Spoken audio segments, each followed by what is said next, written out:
Shalom, alih-alih sending yang terkasih.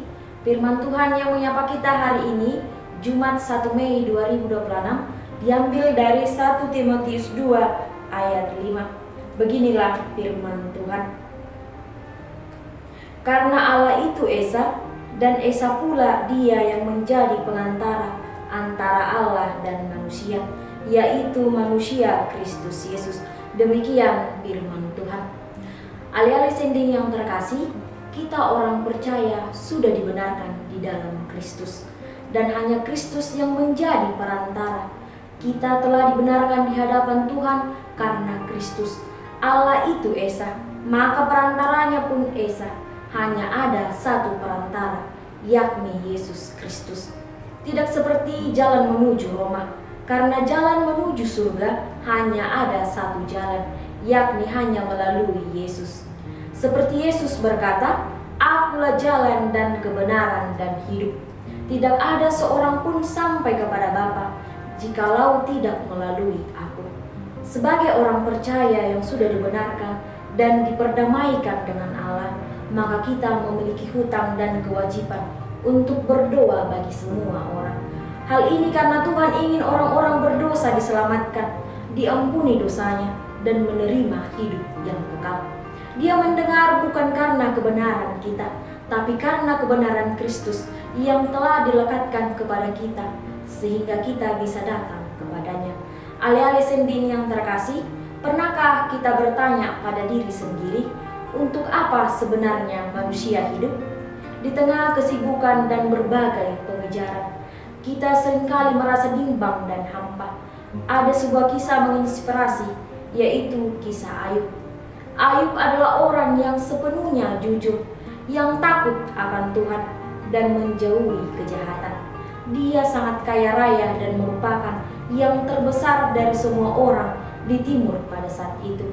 Tetapi dalam perjalanan pencobaan dan ujian iblis kepadanya, semua harta miliknya diambil oleh para perampok.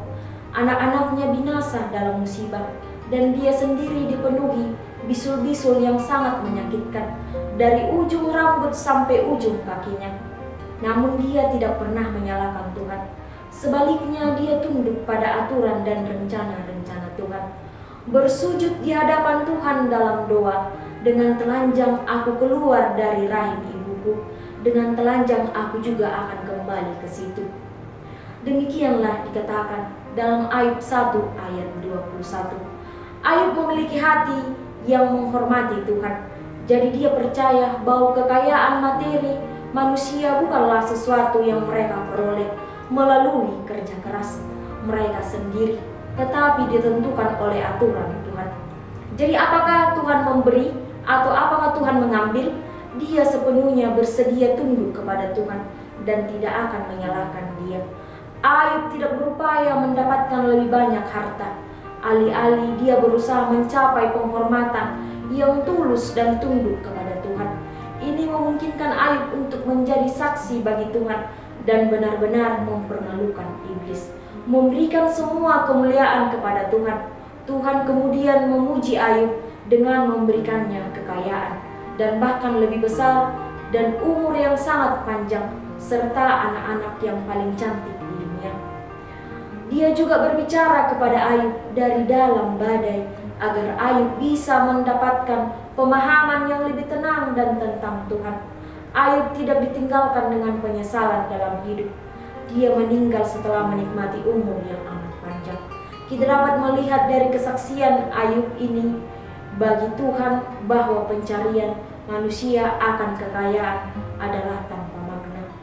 Bahwa hanya dengan mencari pengetahuan tentang Tuhan, tunduk pada aturan dan rencana-rencana Tuhan, dan takut akan Tuhan, dan menjauhi kejahatan seumur hidup, kita dapat hidup dalam pemeliharaan dan perlindungan Tuhan, dan mencapai kebahagiaan, kelepasan, dan kebebasan sejati.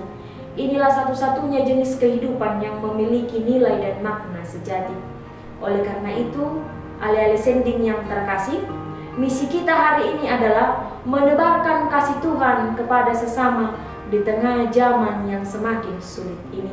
Selamat bermisi alih-alih sending. Tuhan Yesus memberkati. Amin.